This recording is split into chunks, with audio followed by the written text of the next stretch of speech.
Gente, antes de falar de antineoplásicos, que é o tema da nossa aula de hoje, eu acho que ficou faltando eu comentar com vocês, na aula de antidepressivos, eu falei dos tricíclicos, dos inibidores da recaptação e dos inibidores de recaptação de serotonina e noradrenalina, né? Não falei dos imaus e nem dos atípicos. O que eu tenho para falar sobre eles, né?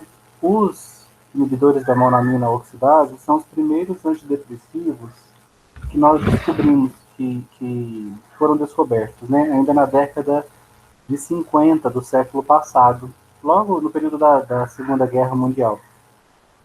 Hoje nós temos moclobenida e tranilcipromina no Brasil usados como inibidores da MAO. Então, o que esses medicamentos fazem? Eles inibem a enzima que degrada a serotonina e, com isso, os níveis de serotonina no sistema nervoso aumentam. E também inibem a MAO, que também degrada a noradrenalina. Então, com isso, os níveis de noradrenalina aumentam, porque a enzima que degrada esses dois neurotransmissores fica inibida. Então, eles não são degradados, eles se acumulam. O problema é que é mais difícil de controlar os efeitos de um imal, tá? Eu posso ter um excesso de serotonina no cérebro e também de noradrenalina, inclusive posso desenvolver síndrome serotonérgica, que é uma doença bastante grave, uma série de sintomas provocados por uma quantidade excessiva de serotonina na neurotransmissão. Então, como os imaus acabaram sendo superados pelos tricíclicos, depois os tricíclicos foram superados pelos ISRS, depois eles já estão prestes a serem superados pelos inibidores de recaptação de serotonina e noradrenalina. Como houve muita evolução depois da descoberta dos imaus, hoje eles são poucos usados na clínica, tá? Especialmente porque eles impedem a monoamina oxidase, também degrada uma enzima do queijo, chamada tiramina. Uma enzima não, uma monoamina do queijo, chamada tiramina. E essa substância precisa ser degradada assim que ela entra no nosso organismo, porque do contrário ela age como se fosse uma adrenalina. Ela provoca uma síndrome adrenérgica do nosso corpo. Então, quando eu uso inibidores da MAO, a MAO fica inibida e eu posso ter uma reação tóxica à tiramina presente no queijo, porque com a MAO inibida eu não consigo degradar a tiramina. Então, a MAO ela é uma destruidora de monoaminas. Então, assim como ela destrói a serotonina, a noradrenalina, ela também destrói essa tiramina do queijo. Então, quando eu estou tomando essas medicações aqui, a MAO fica inibida. E aí a tiramina pode provocar uma reação tóxica.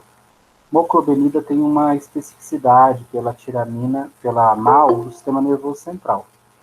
Mas acaba que essa especificidade é relativa. Ela acaba provocando toxicidade induzida pela tiramina. Mais leve, mas provoca.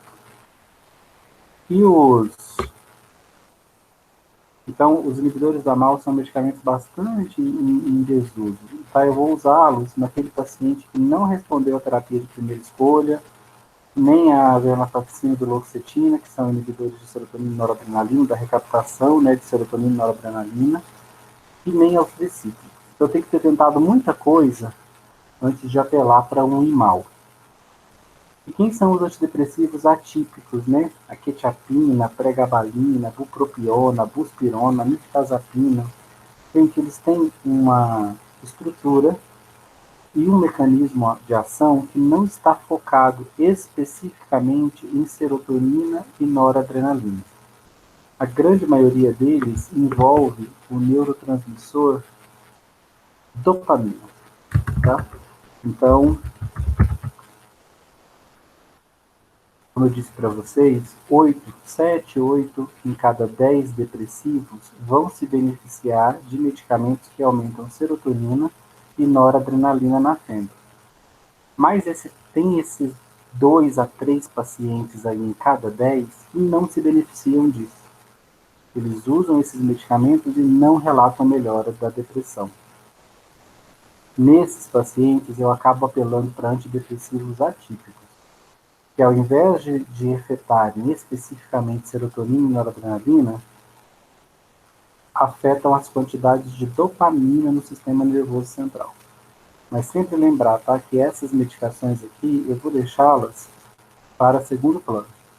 Não são medicamentos de primeira escolha. Primeiro eu tento aqui, ó, aquele paciente que é refratário às terapias de primeira escolha, eu posso pensar num mal ou posso pensar num antidepressivo atípico, que interfere mais nas quantidades de dopamina no cérebro do que de serotonina e noradrenalina. Tá? Uma dessas duas informações que tinha faltado eu passar para vocês nessa aula. Depois eu me esqueci de fazer isso antes de quimioterapia antibiótica. Na nossa aula de hoje, nós vamos falar de antineoplásicos. Estou gravando?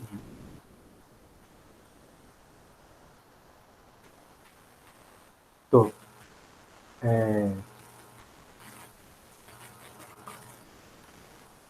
Se tiverem dúvidas ou algum comentário a fazer, vão me interferindo aí perguntando, tá? Eu vou fazer... Isso aqui é uma aula minha de patologia.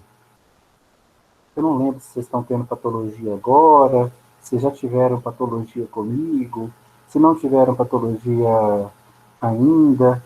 Então, por isso eu vou fazer uma breve introdução, muito breve mesmo, só para vocês entenderem a doença que nós estamos tratando nessa aula, né? Os fármacos que eu vou apresentar são todos antineoplásicos. Então, são fármacos voltados para conter o crescimento da célula tumoral. Eu também chamo de célula neoplásica, tá? Que pode ser benigna ou maligna. O que aconteceu com essa célula? Para começo de conversa, a célula neoplásica um dia foi uma célula saudável do nosso organismo.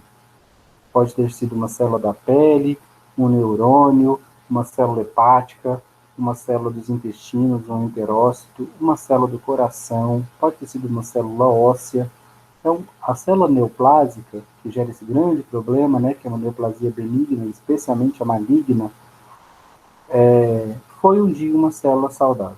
O que aconteceu entre célula saudável e o estado neoplásico? Essa célula sofreu o ataque de um ou de diversos agentes mutagênicos. Então, ela acumulou muitas mutações no seu DNA. Vírus, essas mutações podem ter acontecido de forma aleatória durante a duplicação do DNA, radiação, diversos carcinógenos, que são substâncias químicas presentes na água, no ar, nos alimentos, metais pesados, chumbo, cádmio, mercúrio, estresse oxidativo, radicais livres, tudo isso são fontes de dano ao DNA. Normalmente nossas células conseguem reparar esse dano, mas eventualmente o dano pode ser tão massivo que a célula não consegue reparar os danos ao seu DNA. Uma célula com grandes danos ao DNA deveria entrar em apoptose, deveria morrer, entrar em morte celular programada. Só que dependendo de onde esses danos acontecem, ao invés da célula entrar em apoptose, ela começa a fazer justamente o contrário. Ela sofre o processo de transformação neoplásica. O que é a transformação neoplásica? É quando uma célula saudável acumula mutações no seu material genético e perde completamente o controle sobre a divisão celular. A gente diz que essa célula se tornou imortal. O que significa ser imortal? É porque ela não para mais de se multiplicar. Ela é uma célula que vai sofrer mitoses constantes e eternamente.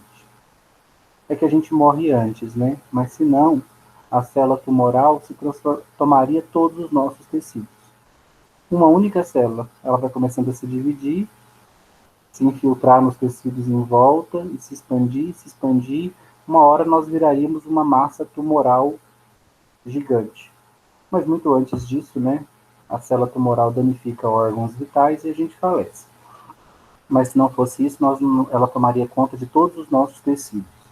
Então, a célula tumoral é um inimigo íntimo, porque é uma célula nossa que se descontrolou devido à instabilidade genômica, a um acúmulo muito grande de mutações no seu DNA.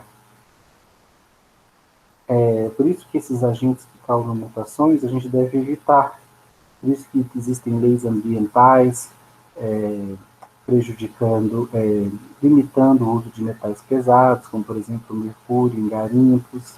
Por isso que existem leis ambientais lutando contra a entrada de novos carcinógenos no ambiente, ou produzidos pela indústria, ou liberados na agricultura, na agropecuária. Então, existem substâncias antioxidantes para tentar combater os radicais livres. A gente desenvolve protetor solar para nos proteger da radiação, roupas, né, com fator de proteção solar.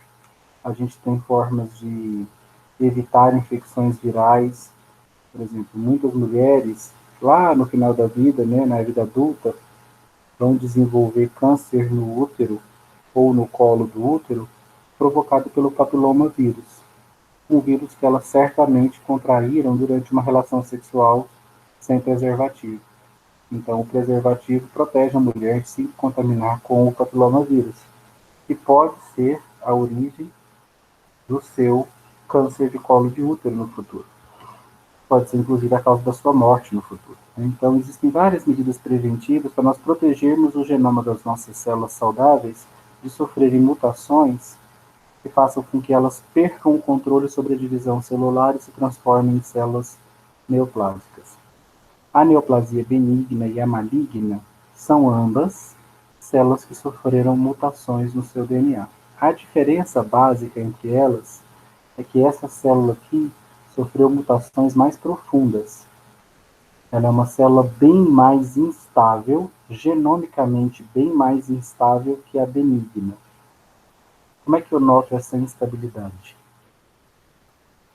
A neoplasia benigna, ela cresce, as células vão se multiplicando, mas felizmente elas produzem em volta de si uma cápsula fibrosa, uma cápsula proteica, uma cápsula conjuntiva. Então, basicamente, é como se as células neoplásicas benignas formam o tumor benigno, crescessem dentro de um saquinho, dentro de uma cápsula. Isso traz algumas implicações que tornam essa neoplasia do bem. É que a gente pode dizer que uma doença é do bem. Por quê? Porque essas células ficam limitadas a esse local onde elas estão se multiplicando e o máximo que elas fazem é pressionar os tecidos em volta. Porque à medida que o tumor vai crescendo, né, ele vai espremendo os tecidos em volta. Mas as células estão contidas dentro dessa cápsula fibrosa. A neoplasia maligna, ela é mais perigosa porque as células estão crescendo de forma descontrolada também e eterna, mas não dentro de uma cápsula fibrosa, elas estão livres. Então o crescimento delas não é expansivo, como aqui. É um crescimento infiltrativo. Ela vai penetrando nos tecidos. Um crescimento como se fosse o enraizamento de uma planta.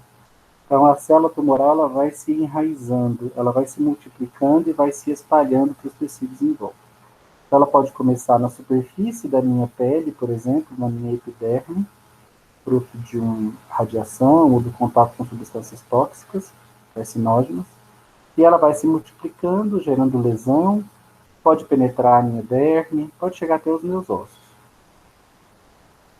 Mas a grande característica definitiva de malignidade numa célula tumoral é que ela é geneticamente tão instável que ela pode se mover, ela pode se desprender da massa tumoral original e cair na circulação linfática ou na circulação sanguínea.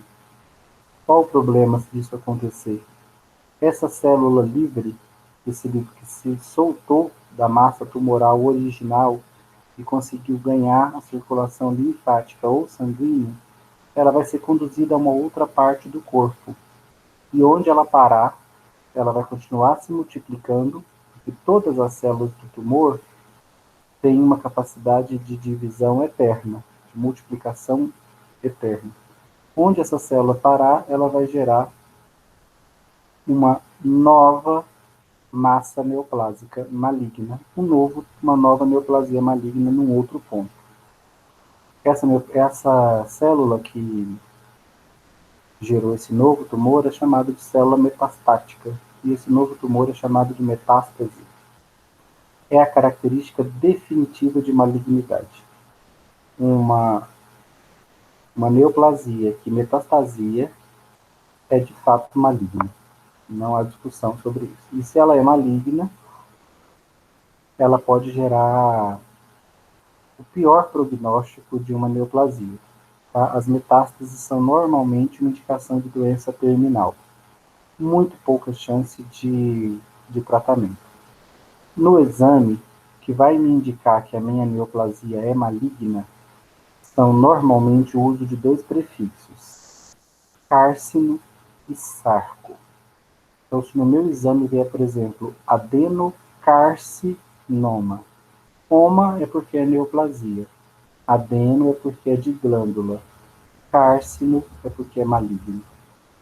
Ou osteosarcoma, oma é porque é neoplasia, ósteo porque é nos ossos, sarco é porque é maligno. Então, cársino e sarco são termos que eu não quero ver de jeito nenhum no laudo da minha biópsia. Que vem lá, cársino ou sarco, ele está aqui me dizendo que a minha neoplasia é maligna. Se vem apenas, por exemplo, adenoma, osteoma, sem o sarco, sem o cársino no meio, é sinal de que é benigno. Posso dar uma respirada. Mas posso ficar bem tranquilão? Não, porque essa nomenclatura aqui é falha. Melanoma e linfoma são neoplasias malignas, mas que não tem nem o cársino nem o sarco no nome. Então, melanoma é maligno de pele e linfoma do sistema imunológico também são malignos e com nomenclatura de benigno. Tá? Então, essas duas exceções têm que ser lembradas. Mas a grande maioria dos demais tumores malignos vão ter a nomenclatura cársino ou sarco no seu nome. Gente, quem é mais fácil de operar, benigno ou maligno? Por quê?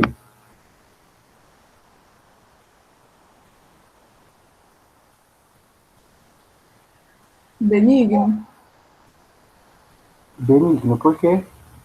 porque ele está dentro de um saquinho, né? Mas Exato. Se eu tirar. tiver o cuidado de tirar a cápsula intacta, eu tenho certeza que eu tirei todas as células malignas que estavam ali dentro.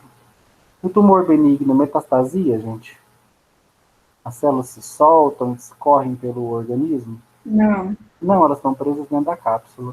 Então, o tumor Professor, benigno foi mas esse tumor benigno, você falou que ele vai empurrando, né? As outras células, os outros órgãos. Ele também pode matar a pessoa de forma que ele estrangular algum órgão vital? raramente, raramente. Só mesmo quando ele estiver em um órgão que não é operável. Por exemplo, você dá o azar de ter uma neoplasia benigna numa região do seu sistema nervoso central que não é possível operar.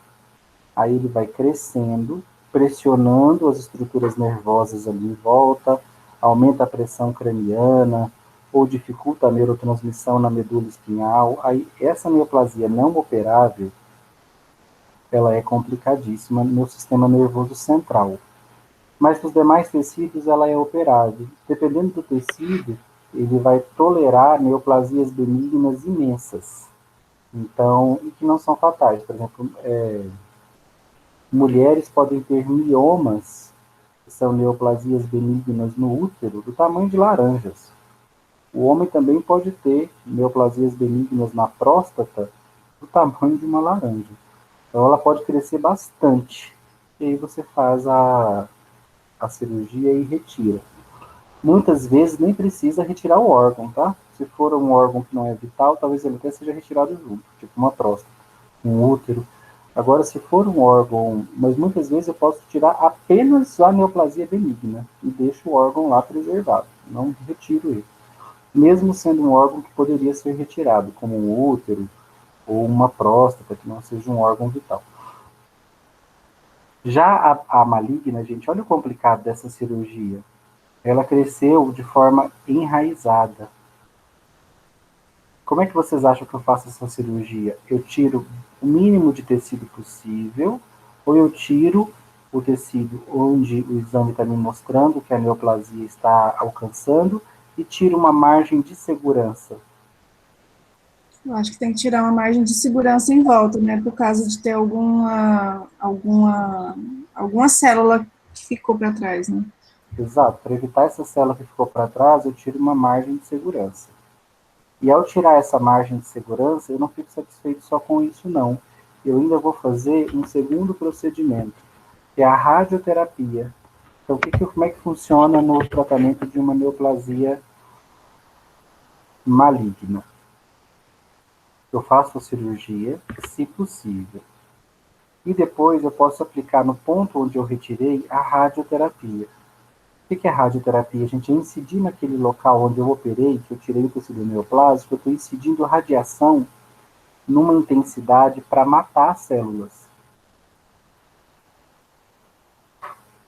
Cada sessão de radioterapia que eu faço mata uma camada de células. Então, se eu fiz 10 sessões, eu matei 10 camadas de células. Por que eu estou fazendo essa radioterapia?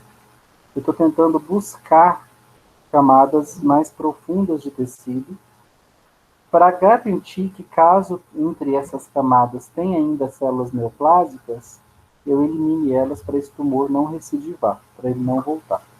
A radioterapia é a mesma ideia da quando a gente toma sol em excesso. A radiação solar não mata uma camada de células no nosso corpo que descama.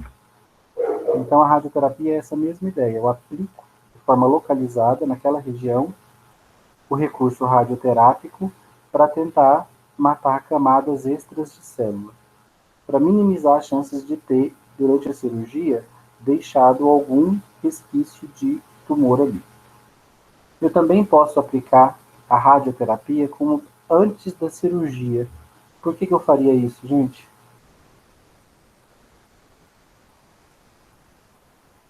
Para tentar matar o tumor, se não precisar tirar?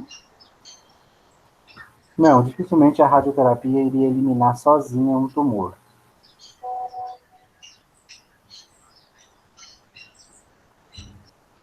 Mas pensa que você tem um tumor, por exemplo, no seu nariz. Por que você faria rádio antes da cirurgia?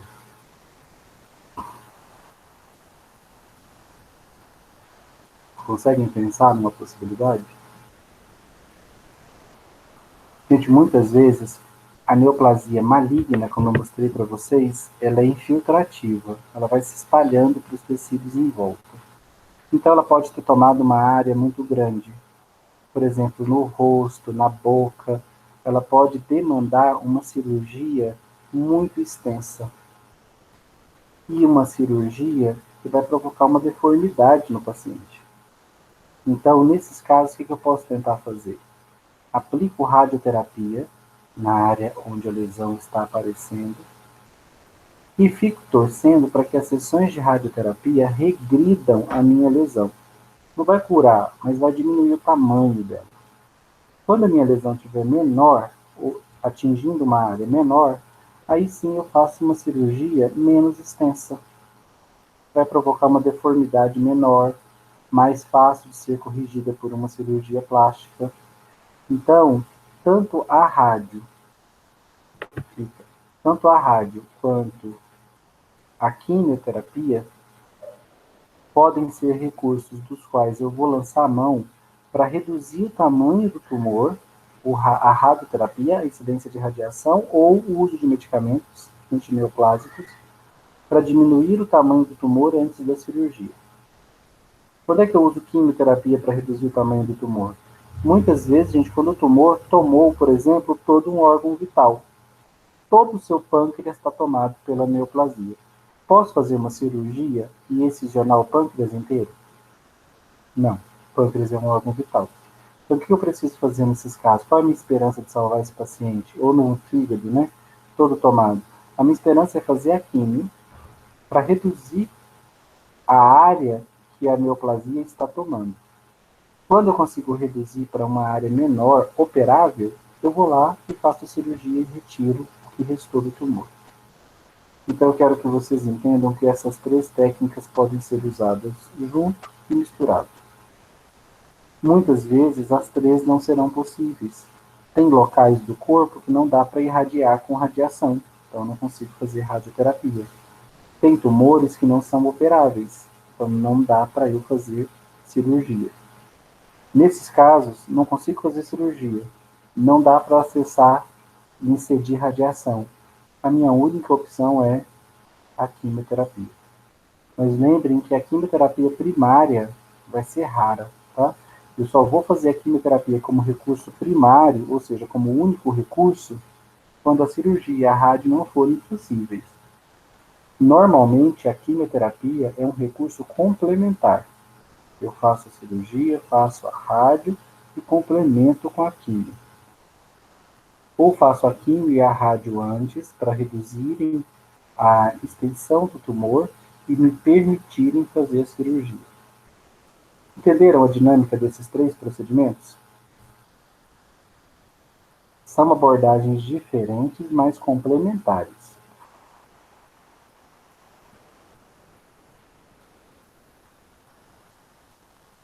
Tem dúvidas com cirurgia, rádio e quimioterapia? Tranquilo.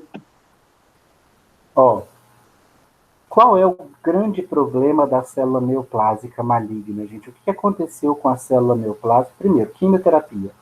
Eu vou fazer para neoplasia benigna ou para neoplasia maligna? Quem precisa de quimioterapia?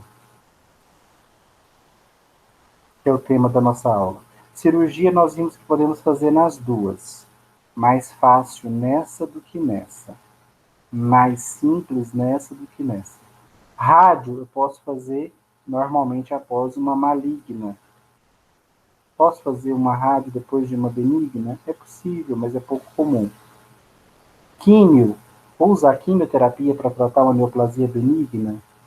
Não. Vou fazer quimioterapia normalmente para tratar uma neoplasia maligna. O que é o problema, gente, da neoplasia maligna? Que processo eu quero parar?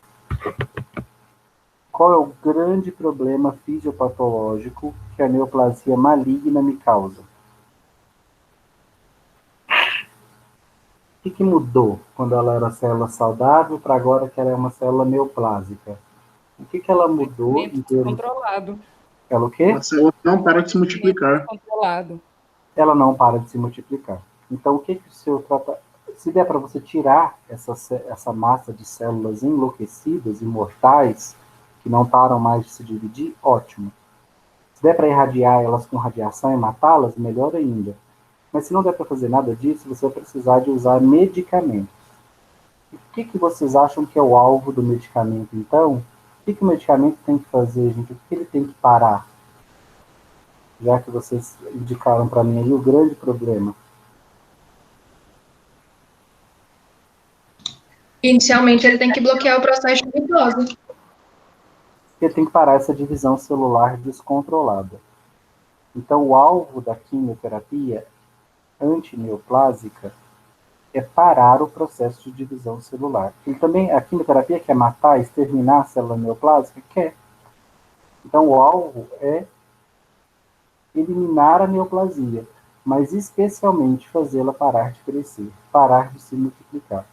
Porque se ela continuar crescendo, ela pode tomar completamente um órgão vital e levar esse órgão à falência.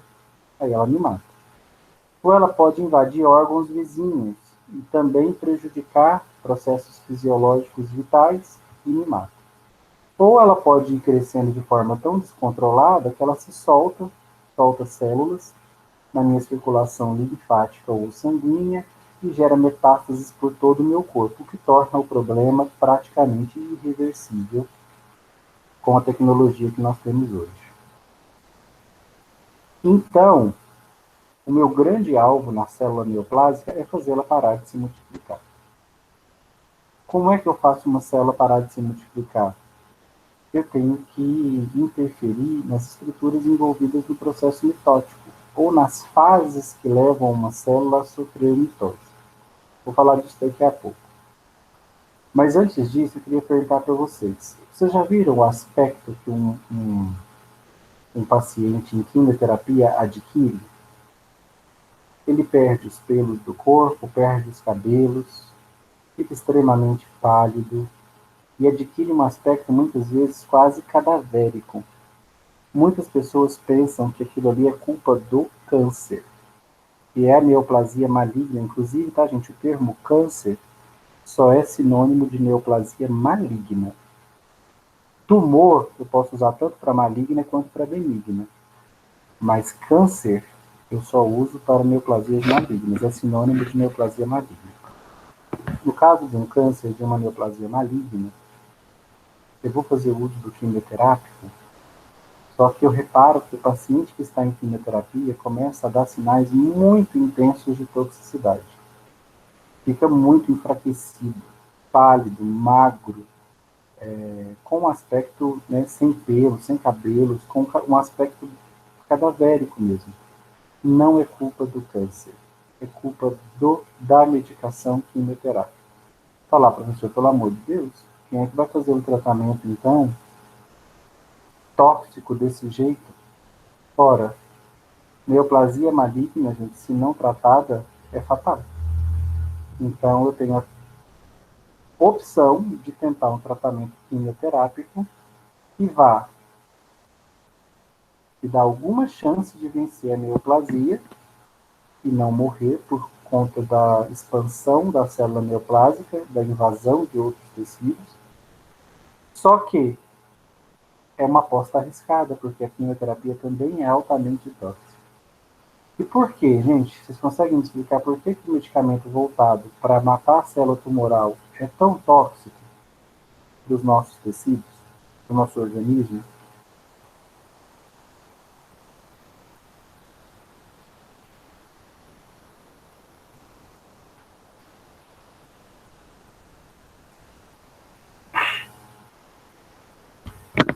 Gente, porque a célula tumoral, eu preciso lembrar que ela é uma célula própria, é uma célula do meu corpo. Então, a medicação que afeta a célula tumoral afeta também as minhas células saudáveis. Esse é o grande desafio da quimioterapia antineoplásica.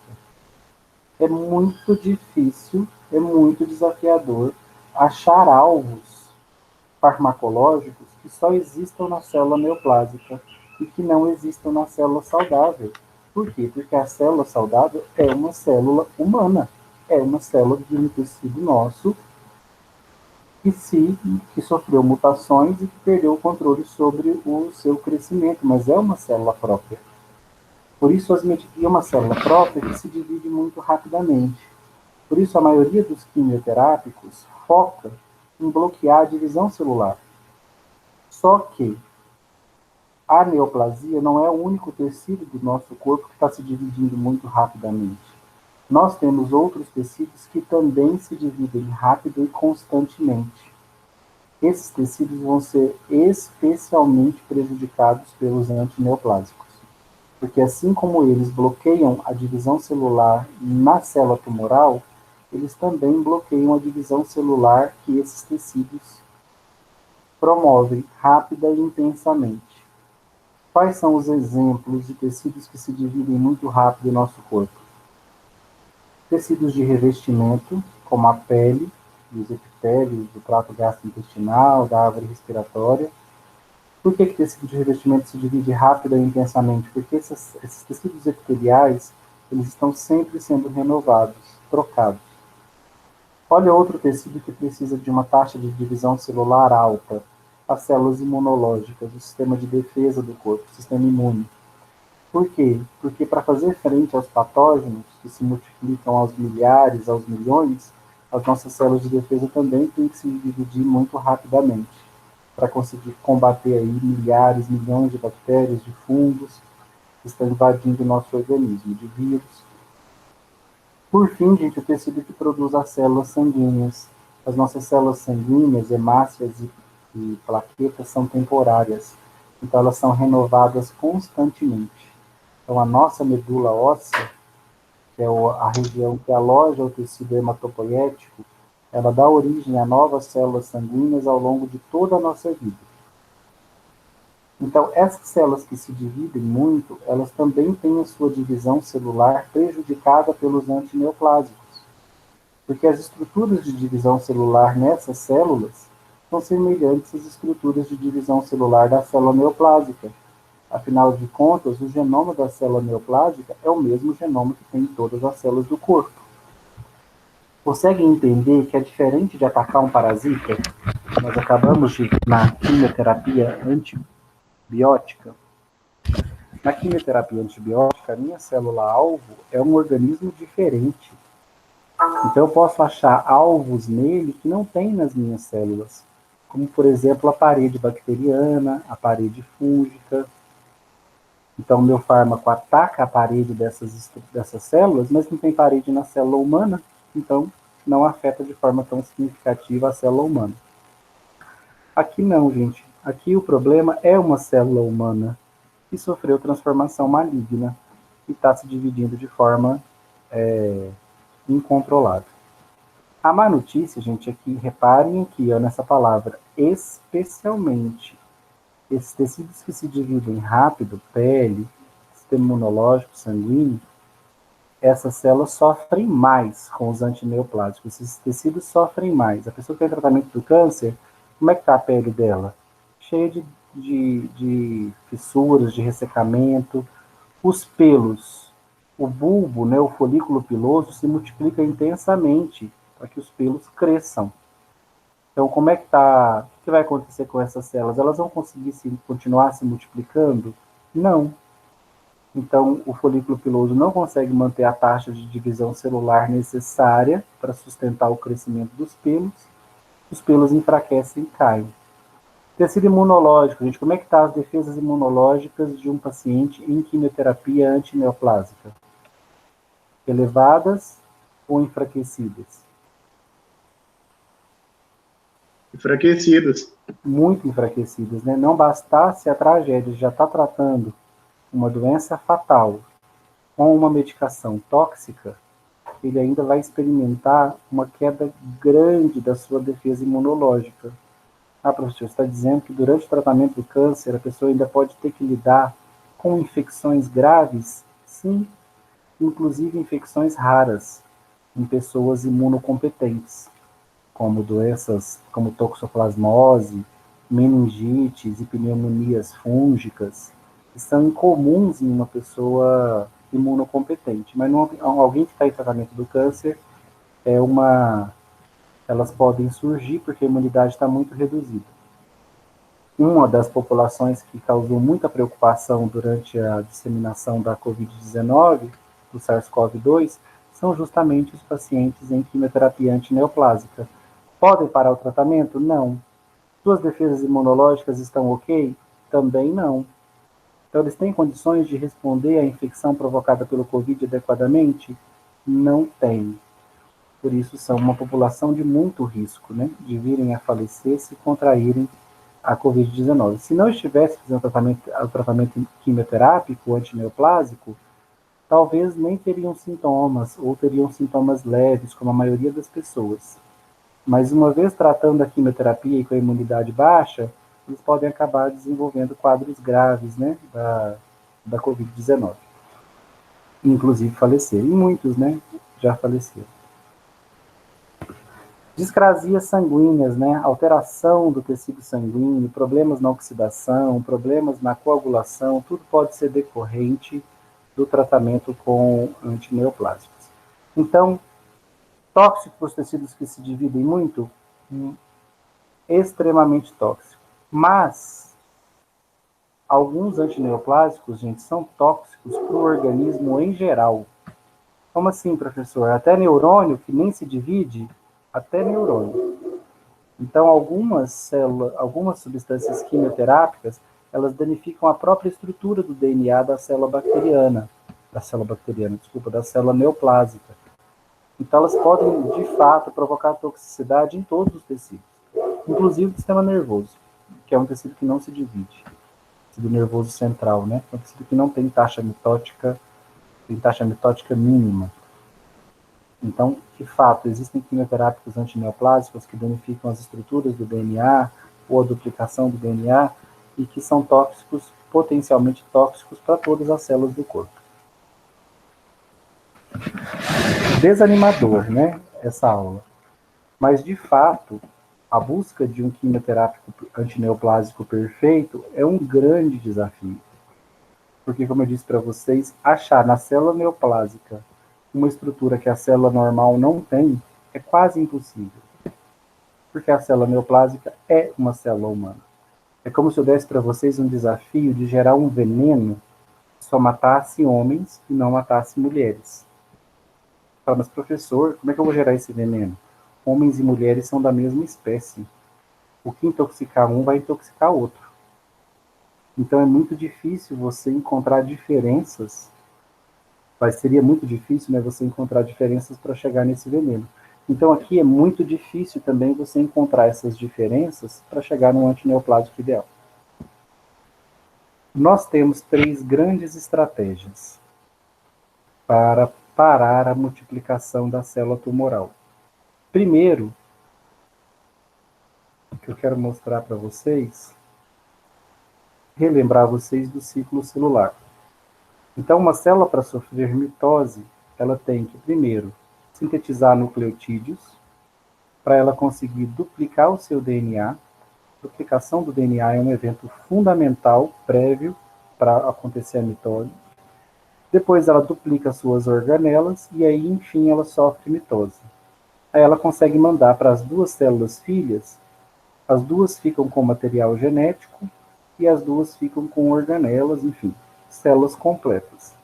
Então, a célula para se dividir não é simplesmente se dividir. Ela tem que primeiro produzir bases nitrogenadas, adenina, timina, guanina, citosina, para ela conseguir dobrar o seu genoma. Ela produz um novo genoma, novas moléculas de DNA. Quando ela tiver dobrado o seu genoma, aí sim ela multiplica as suas organelas e ela consegue se dividir. Aí as 2 células filhas vão ter material genético próprio, organelas próprias. Parar a mitose seria uma interessante forma de parar a duplicação da célula tumoral? Sim. E temos fármacos que fazem isso? Temos. Eles se chamam de antimitóticos. Então, o primeiro grande mecanismo que eu quero que vocês conheçam é esse, antimitóticos. Eu coloquei aqui 2 exemplos de antimitóticos. Paclitaxel e vincristinas, 2 substâncias extraídas de plantas, tá? O paclitaxel da casca de uma árvore e a vincristina são alcaloides da vinca, vincristina e vinblastina, presentes numa planta muito conhecida nossa. Passa por ela desapercebido, mas são plantinhas bem comuns aí do Brasil, nas nossas calçadas. A gente chama ela de Maria Sem Vergonha. Essa plantinha aqui, ó, tem ela rosa clarinha, tem ela branca, toda branquinha também. Ela nasce, inclusive, em rachaduras, né? É uma praga. Essa planta é rica em vincristina e vinblastina, que são alcaloides que bloqueiam a mitose da célula tumoral. Bloqueia a mitose de célula saudável também? Também. Além de impedir a mitose, gente, o que mais que eu posso fazer? Eu posso gerar dano à estrutura do DNA. Concorda que se eu danificar o DNA de uma célula, ela vai acabar morrendo. Então eu posso desestruturar o DNA de uma célula. Esse grupo de fármacos são muito efetivos, mas também são muito tóxicos. Porque o DNA que tem na célula tumoral é o mesmo DNA que tem nas outras células. Então esses fármacos são tóxicos, são virtualmente tóxicos para todos os nossos tecidos. Alguns podem se intoxicar mais ou menos, depende do fármaco, mas eles têm potencial para intoxicar todos os nossos tecidos. Afinal de contas, o alvo deles é a estrutura do DNA. E todas as células têm DNA, sejam elas tumorais ou não. Esse barulhinho, foi alguém que perguntou alguma coisa?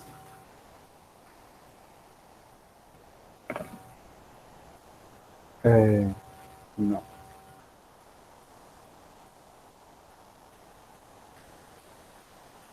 Então, a segunda estratégia, nós vamos dizer que são fármacos que danificam a estrutura do DNA. Tem 3 jeitos de eu fazer isso. Jeito 2, jeito 3, jeito 4. São a estratégia 2, 3 e 4 de ataque à célula tumoral. Eu posso metilar o meu material genético, a minha fita de DNA. O que é metilar? É ligar no DNA um radical metil, um CH3. Metilar a molécula de DNA, gente, impede que esse DNA expresse os seus genes e se duplique. Então, metilar é uma forma de inibir o DNA. Ele não consegue expressar os seus genes, ele fica inativo. A outra forma de você danificar o DNA é alquilar. O que é alquilar? É que você tem uma fita de DNA de K e outra fita de K. Então, por exemplo, se eu tenho citosina de K como base nitrogenada, ela se liga em quem na outra fita? Citosina interage com quem, gente?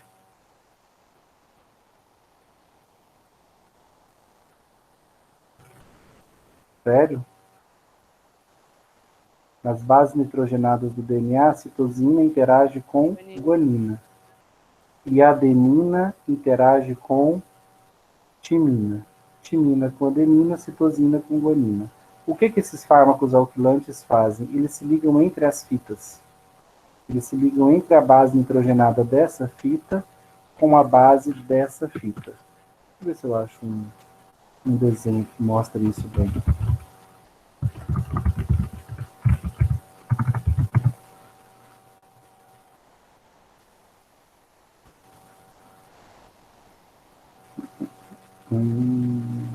Aqui parece que mostra.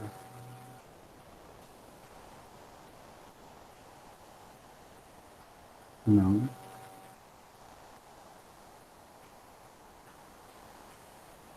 Aqui, tá vendo? Aqui tem uma molécula de DNA mais bonita, mas você vê que a base nitrogenada de um lado se liga com a de outro. Então, o que um alquilante faz? Ele se liga aqui, ó, no meio da dupla fita. E ao fazer isso, ele pode promover até mesmo uma ruptura do DNA. Não tem nenhuma foto legal de alquilante.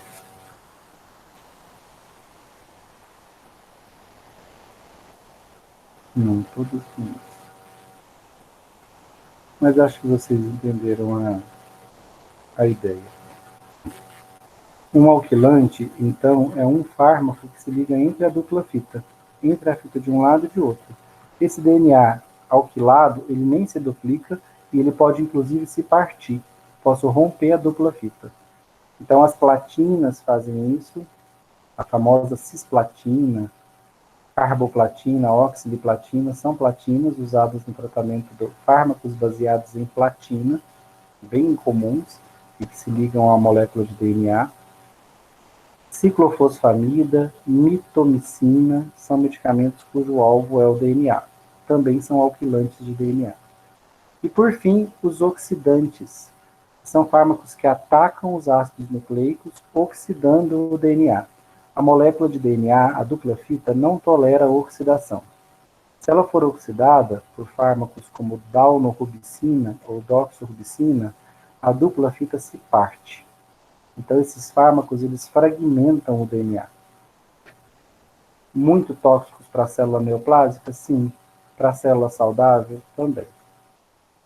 Então, são fármacos que danificam. A célula tumoral até sofre mais com esses fármacos? Sim, porque ela se divide mais rápido. Muito mais rápido que qualquer outro tecido. Mais rápido, inclusive, que a pele, que as células imunológicas e hematopoéticas? Sim. Essa figura aqui, ó, talvez vocês não tenham entendido essas porcentagens. Isso aqui é o tempo do ciclo celular de uma célula tumoral. Ela gasta 39% do tempo que uma célula saudável gasta para duplicar o seu DNA. Ou seja, ela faz muito mais rápido. Ela gasta 19% do tempo que uma célula tumoral, que uma célula normal gasta para duplicar seus componentes. E ela arrebenta mesmo na mitose. Ela consegue sofrer mitose em 2% do tempo que uma célula normal demoraria para sofrer mitose. Então, o ciclo celular de uma célula tumoral é muito acelerado. Por isso, a célula tumoral acaba sendo mais sensível a esses medicamentos que inibem a duplicação do que os próprios tecidos que se multiplicam muito. Eles se multiplicam muito? Sim, Mas tão rápido quanto a célula tumoral? Não. Nenhum tecido é tão veloz quanto a célula tumoral. Ela faz o ciclo celular e sofre mitose muito mais rápido que uma célula comum. Então, primeira estratégia, parar a mitose com antimitóticos. Segunda estratégia, danificar o DNA. De que forma? Metilando, alquilando, oxidando. Estratégias 5, 6 e 7 para parar a multiplicação da célula tumoral. Quando eu falei aqui em ciclo celular, a gente falou em mitose, eu falei para vocês qual é o evento fundamental prévio à mitose para que a mitose possa acontecer. O que a célula obrigatoriamente tem que fazer antes de sofrer mitose?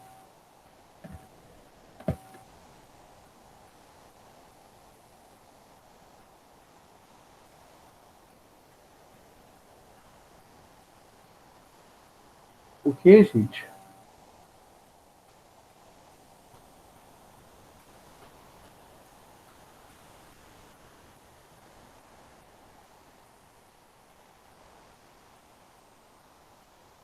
Tem que sintetizar nucleotídeos. Tem que sintetizar nucleotídeos, sim, mas para quê? Qual que é o evento mais importante?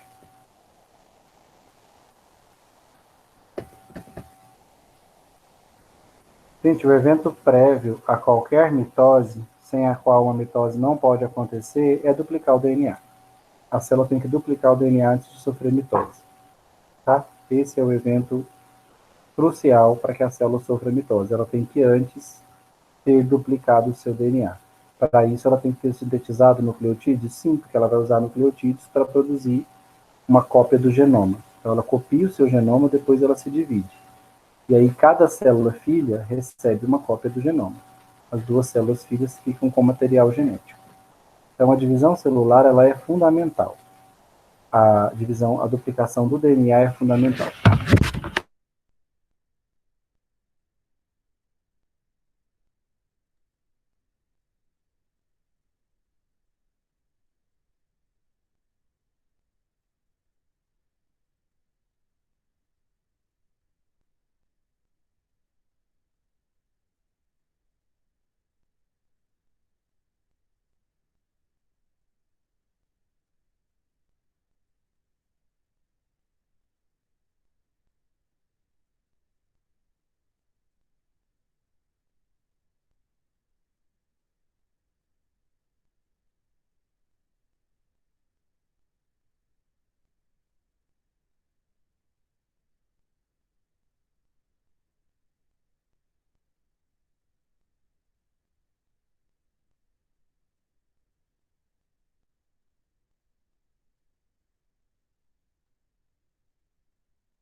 Gente, vocês viram que a minha internet caiu? Sucesso, entrei pelo celular aqui na sala. Vamos tentar terminar pelo menos essa parte? E se a minha internet não voltar a tempo, a segundo desenho, eu posto para vocês a aula da odonto que eu consegui ir até o final, mas eu acho que volta. Tentem me acompanhar, eu vou descrevendo, vocês vão acompanhando aí pelo desenho. E vai me falando se vocês não estiverem conseguindo acompanhar. Abre o áudio aí e fala, professor, não estou achando. Então, foca aí nas estratégias 5, 6 e 7 de parar de atacar a célula tumoral. Essas três estratégias, a 5, a 6 e a 7, estão envolvidas na inibição da duplicação do DNA. Então, vamos lá. Para o DNA duplicar, vocês devem ter percebendo aí no desenho, o que tem que acontecer com a dupla fita, gente? Para que a duplicação... Separar ela. Hã? Separar ela. Você viu que ela tem que estar separada? Então eu tenho que Uhum. ter uma proteína que abre a dupla fita. Quem é essa proteína? É essa que está pintada de azul aí, a topoisomerase. Então, o primeiro evento da duplicação é separar as duas fitas. Quem faz isso? Topoisomerase. Depois que a topoisomerase, essa enzima, separou as duas fitas, vocês vão ver que vem uma outra enzima que começa a copiar uma nova fita, que eu desenhei em vermelho. Essa nova fita que está sendo copiada, ou seja, o DNA está sendo duplicado. Como é que chama a enzima que está fazendo isso? A enzima responsável por copiar a fita de DNA e gerar uma cópia. DNA polimerase? DNA polimerase. Então, vocês estão vendo que no meu desenho ela faz uma cópia embaixo, mas depois ela vai fazer em cima também. Então, a fita de cima vira uma nova molécula de DNA e a fita de baixo vira outra. Então, com isso, o DNA é duplicado. Então, tá vendo que essas duas enzimas são fundamentais para a duplicação do DNA? A topoisomerase separa as duas fitas, a DNA polimerase vem copiando a fita de baixo, gerando uma cópia complementar, a fita complementar. Com isso, ela vai duplicar a fita de baixo e vai duplicar a fita de cima. Dessa forma, ela duplica o DNA como um todo. O que vocês acham? Se eu parar a topoisomerase ou se eu inibir a DNA polimerase, tem como o DNA se duplicar na célula tumoral? Não. Não. Então vocês vão ver aí que existem inibidores da topoisomerase. Topotecano, irinotecano, etoposídeo. Eu coloquei aí 2 exemplos. Etoposídeo e topotecano. Inibir a DNA polimerase bloqueia a duplicação do DNA? Completamente. Completamente. Por quê? Porque ela é a enzima que duplica o DNA. Espera aí, gente. Deixa eu conseguir voltar.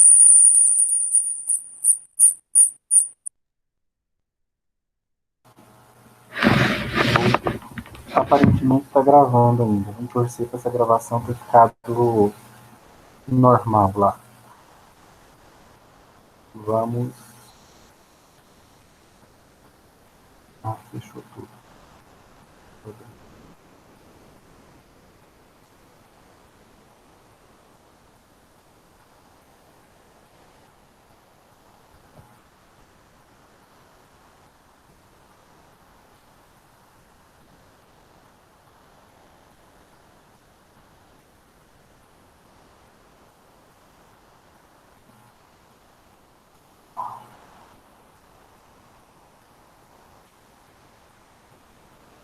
Então vamos lá. Eu estava falando para vocês dessas 3 últimas estratégias. Eu posso inibir a topoisomerase, com isso eu impeço a separação da dupla fita. Então o DNA não duplica. O toposídeo e tepotecana fazem isso. Ou eu posso inibir a própria enzima responsável pela duplicação da fita, que é a DNA polimerase. É ela que polimeriza uma nova fita. Onde tem timina, ela liga um nucleotídeo com adenina. Onde tem guanina, ela liga um nucleotídeo com citosina. Ela vai gerando uma nova fita aqui, e ela vai fazer a mesma coisa do lado de cá. No final, que era uma molécula de DNA, vai se transformar em 2. Uma e depois outra. Se eu inibir a DNA polimerase com gencitabina e citarabina, por exemplo, eu paro a duplicação. Esse é um poderoso mecanismo de inibição da duplicação, por isso que é também bastante usado. Você vai me perguntar, professor, mas os tecidos saudáveis, eles usam DNA polimerase e topoisomerase para abrir a fita e para duplicar o DNA? Sim.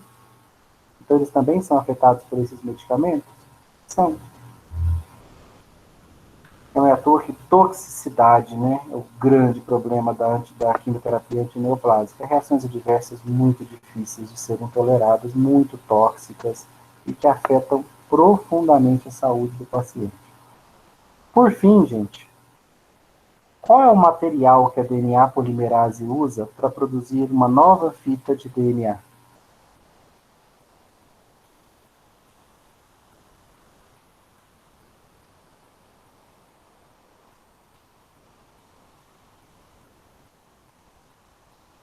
Qual material? Nucleotídeos, gente. Para produzir, assim como para gerar uma parede, eu preciso de pedreiro, tijolos. Para produzir uma nova fita do DNA, eu preciso de DNA polimerase e de nucleotídeos, contendo adenina, citosina, guanina e timina. Portanto, se eu impedir a síntese de qualquer um deles, não precisa ser de todos. Basta que eu pare a síntese, por exemplo, de timina ou de citosina. Se eu bloquear a síntese de nucleotídeos, vai faltar material para DNA polimerase duplicar o DNA. Nosso DNA é uma longa cadeia de nucleotídeos. Eu preciso de muito nucleotídeo para duplicar o genoma inteiro da célula. Se eu bloqueio a produção desses nucleotídeos, falta material para DNA polimerase trabalhar. E esses fármacos se chamam antimetabólicos, porque eles bloqueiam a produção de nucleotídeos, especialmente de bases nitrogenadas, como a citosina e a timina. Metotrexato e 5-fluoracila fazem isso.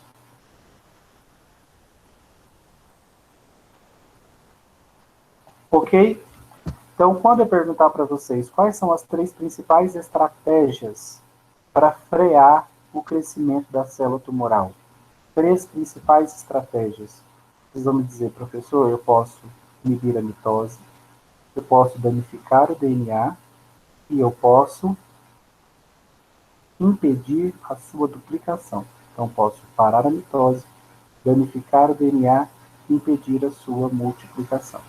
Se perguntar quais são os 3 mecanismos de danificação do DNA, vocês podem falar, não, eu tenho medicamentos que mutilam, medicamentos que alquilam e medicamentos que oxidam a molécula de DNA.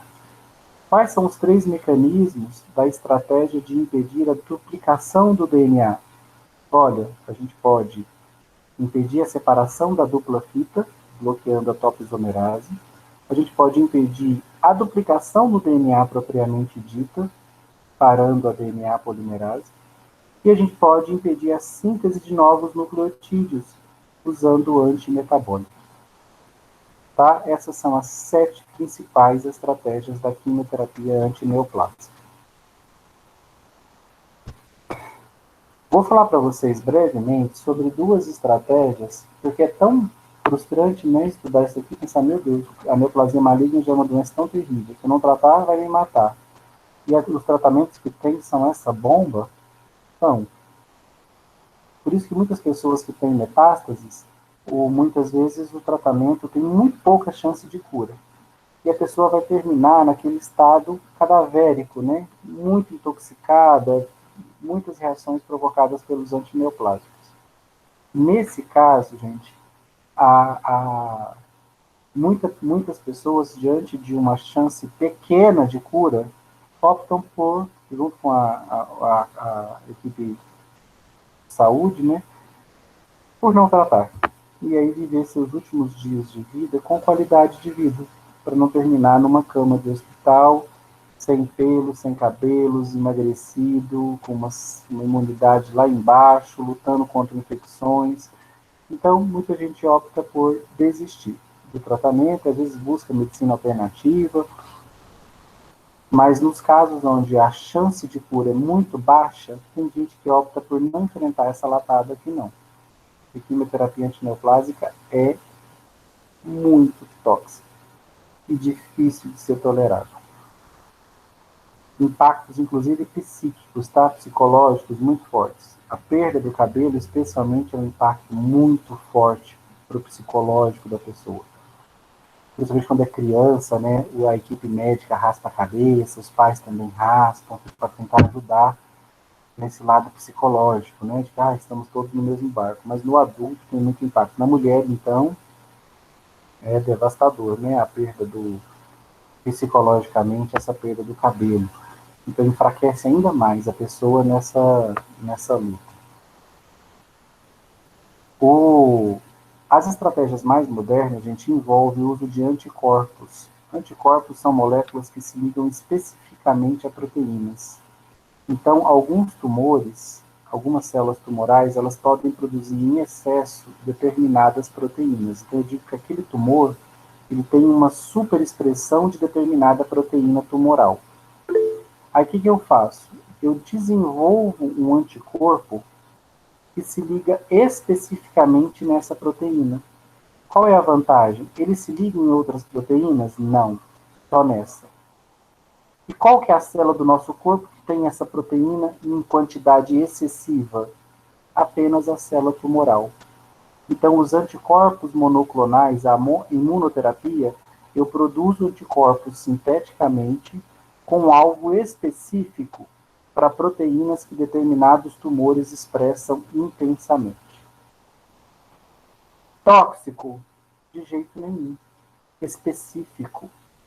Professor, que maravilha! Então eu tenho como usar anticorpos para atacar especificamente a célula tumoral, porque eles se ligam em proteínas que só a célula tumoral produz em grande quantidade, então ela é mais sensível aos anticorpos. E melhor, quando os anticorpos se ligam na célula tumoral, essa cauda do anticorpo é um ponto de atração para os linfócitos. Então os linfócitos vêm, reconhecem o anticorpo e matam a célula tumoral. Então os anticorpos, além de inibirem a multiplicação da célula tumoral, a simples ligação deles já inibe a multiplicação da célula tumoral. Adicionalmente, eles ainda atraem linfócitos, eles são moléculas de sinalização para que os linfócitos saibam que devem atacar essa célula. Porque muitas vezes os linfócitos não atacam a célula tumoral. Então a ligação com o anticorpo sinaliza para o linfócito, ó, ataque e destrua essa célula. É uma célula problemática, é uma célula mutada, é uma célula descontrolada. Então o anticorpo faz isso. Desvantagem, gente. Nem todo tumor expressa em grande quantidade determinada proteína na sua membrana. Professor, Oi. você está apresentando alguma coisa? Porque aqui não está aparecendo, não. Eita. Gente, tô falando esse tanto de trem aí, vocês não falam nada. Peraí. Vocês deviam estar acompanhando, né, no desenho.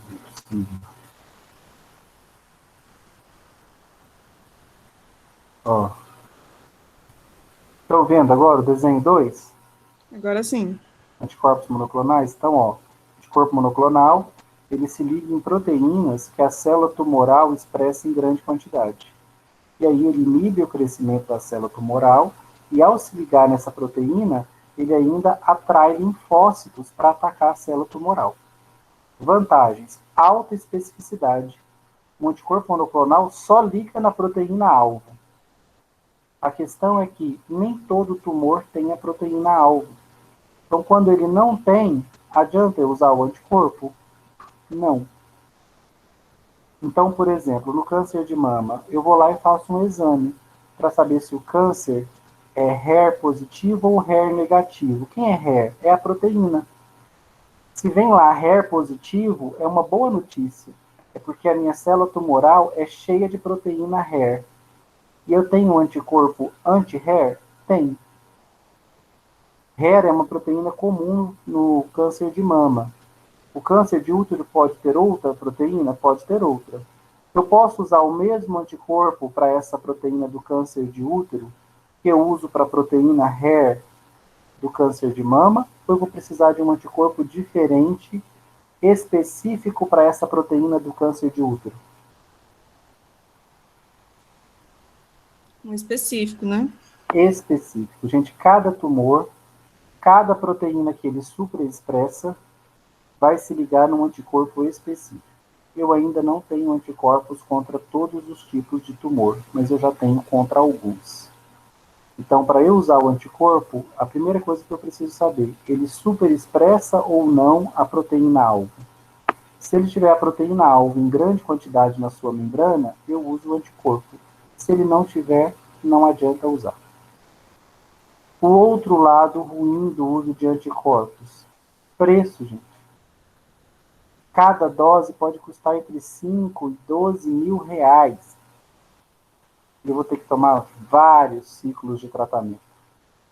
Uma pessoa de classe baixa, classe média baixa, consegue pagar? Não. vai ter que recorrer ao SUS e vai ter que gastar dinheiro para fazer com advogados, né, para conseguir receber pelo SUS. Quem tem muito dinheiro consegue pagar. Quem não tem vai depender do sucesso dessa ação aí junto ao Sistema Único de Saúde. Mas é medicamento de alto custo, o SUS não vai cobrir. Vai ter que entrar na justiça. Aí compra. Então, mas o primeiro critério para eu usar o anticorpo é saber, o meu câncer expressa em grande quantidade a proteína? Expressa. Tem anticorpo contra ela? Tem. Então, beleza, eu vou usar. Não expressa? Não adianta usar anticorpo. Expressa a proteína em grande quantidade, mas ainda não existe anticorpo contra ela. Então, também não tem o que fazer. Não tem como usar anticorpo monoclonal. Então, para usar anticorpo monoclonal, os critérios são existir o anticorpo contra determinada proteína e o tumor que eu quero tratar produzir essa proteína em grande quantidade. Tá? A imunoterapia é a grande evolução, é o recurso tecnológico mais avançado que nós temos hoje para conter o crescimento da célula tumoral sem uma toxicidade massiva em outros tecidos. Tratamento muito mais seguro, muito mais específico, eficaz, mas caríssimo. Caríssimo e limitado, porque eu tenho poucos anticorpos já desenvolvidos contra algumas proteínas tumorais. E se o meu tumor não expressar em excesso a minha proteína-alvo, não adianta eu usar anticorpos. Eles ficam descartados. Então, quando verem lá num exame que o seu anticorpo, por exemplo, que o seu tumor produz uma proteína para a qual existe anticorpo contra ela, isso é uma excelente notícia. É porque você é um paciente apto a receber a imunoterapia. Se vem lá a notícia de que o anticorpo, a sua célula tumoral não produz a proteína-alvo, péssima notícia. Você não é paciente para fazer uso de imunoterapia. Você vai ter que tratar o seu tumor com uma quimioterapia antineoplásica clássica, que vai precisar lidar com a toxicidade massiva que ela provoca. Aqui tem toxicidade também? Tem, mas, nossa, comparado com os clássicos, bem mais branda. Tá certo? Professor, Oi. e de onde vem essa imunoterapia, Os anticorpos da os anticorpos? imunoterapia são produzidos em laboratório, são proteínas sintéticas. Alta tecnologia, tá? Produzir uma proteína em laboratório, uma cadeia de aminoácidos, com alta especificidade, como são os anticorpos, demanda alta tecnologia, por isso que eles são caríssimos. Tá? Trastuzumab, por exemplo, que é usado no câncer de mama, pode custar aí tranquilamente R$ 12.000 um ciclo. Então, dificílimo de tratar. Por isso que é importante ter plano de saúde, né? Um tratamento desse aqui é coberto pelo plano. Sem o plano, você está em maus lençóis. Vai depender de entrar com recurso no SUS para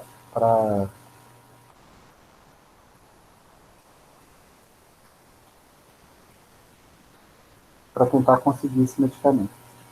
Por fim, gente, eu vou explicar para vocês brevemente aqui, que já rompemos o tempo da nossa aula, terapia celular.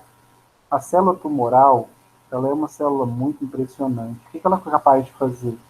Os linfócitos que vêm para atacá-la, ela é capaz de inativar esses linfócitos. Então, ela produz citocinas imunomoduladoras. O que essas citocinas que a célula tumoral produz fazem? Elas modulam o linfócito para ele ficar inativo, para ele não atacá-la. Mas a tecnologia avança, né? O que nós somos capazes de fazer hoje?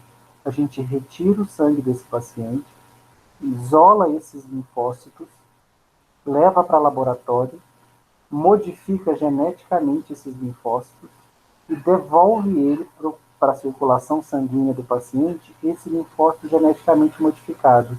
Qual que é a diferença desse linfócito que sofreu terapia celular e foi geneticamente modificado? Ele não é mais modulado pelas citocinas do tumor.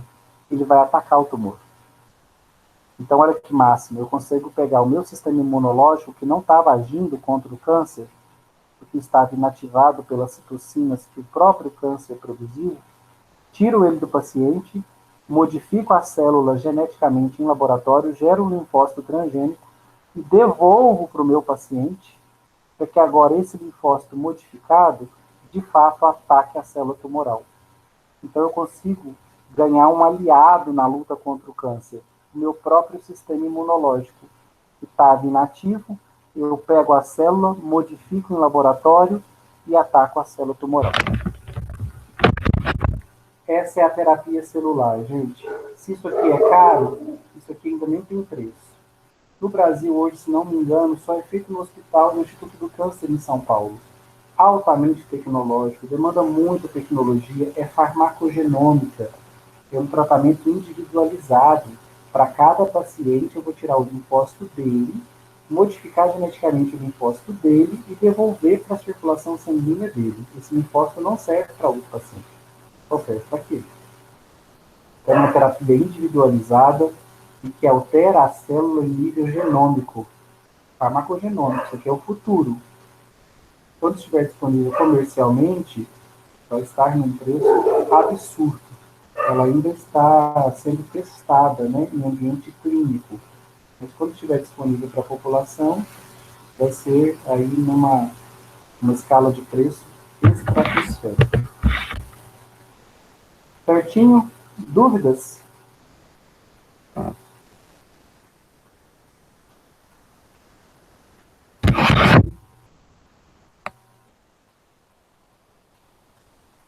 Não? Então eu vou finalizar. Oi. Você já tem estudos assim publicados sobre essa farmacogenoma? Tem vários, já é uma disciplina, inclusive, a farmacogenômica. Tem avanços aí na medicina genética, né, que vai alterar geneticamente, corrigir geneticamente as falhas do organismo para várias doenças. Mas tudo, quase, a grande maioria ainda em testes. Mas é a farmacologia do futuro. Inclusive os livros de farmacologia, esse livro de farmacologia que vocês têm aí acesso, que eu deixei para vocês no Moodle, o capítulo 4 ou 5 dele é só sobre farmacogenômica. Quem quiser saber mais, pode fazer uma leitura aí nas férias. É o futuro. Uma farmacologia. É uma especialização, talvez. Teremos no futuro, certamente, especializações em farmacogenômica. Ainda não, no Brasil não, mas certamente teremos. É o futuro.